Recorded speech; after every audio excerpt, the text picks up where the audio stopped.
there appear to be at least 3 levels of reactions to the notion of UFOs, or life outside of our world that may have actually encountered our world. There are those who would say, oh, heck yeah, absolutely. I can't get enough of it. I totally buy into it. Those who completely deny it and say, hogwash. And then there are those who I think are like the category that most of us fall into, that goes something like this. I don't know, but I'm not willing to say that it absolutely cannot happen. It appears that even in the U.S. government, this category exists because the Pentagon, did you know, has long had a UFO program that used to be extremely secretive. Key word, used to be.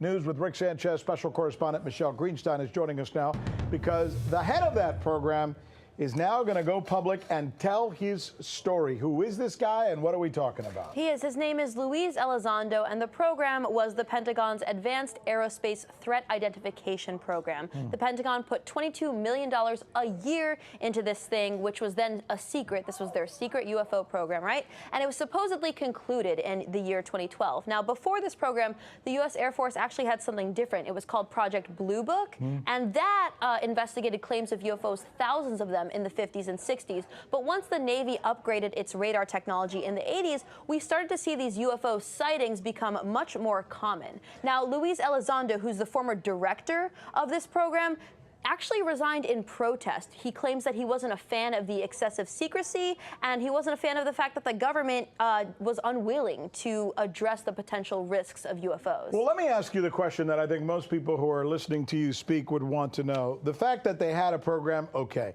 The fact that there are supposed sightings, okay.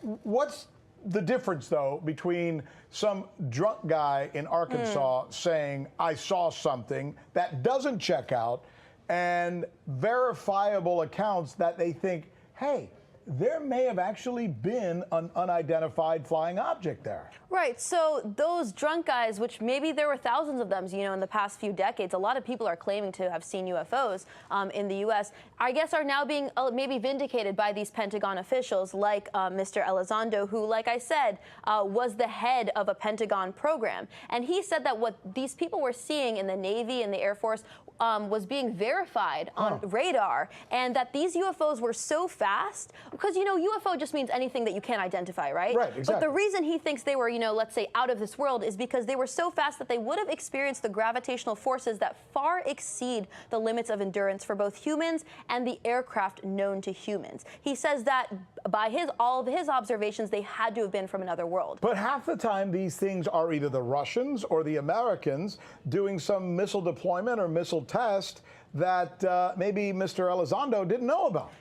I really don't know. I don't have firsthand knowledge of it, but let's take a look at what he had to say. This is his justification. Right. He says that they don't have engines or even wings, and they are seemingly able to defy the natural effects of Earth's gravitational pull. So he thinks, this man thinks, that if this were a court of law, that we are well beyond the point of what you would call reasonable doubt. And he's going to be sharing these stories in depth on the History Channel tonight. That's when the docuseries premieres. And he's speaking in protest, which is what makes this story so interesting. Right. He and his fellow colleagues say that they weren't able to get this on the desk or on the agenda of the actual Secretary of Defense, so they're actually going to the public instead. And he's not alone. Christopher Mellon, the former Deputy Assistant Secretary of Defense who worked under both the Clinton and Bush administrations, says that although there hasn't been any contact between the military and between, whatever beings are on these alleged UFOs, all indications point to the fact that these UFOs are what he calls, quote, intelligently controlled devices. So to him, it's no longer a question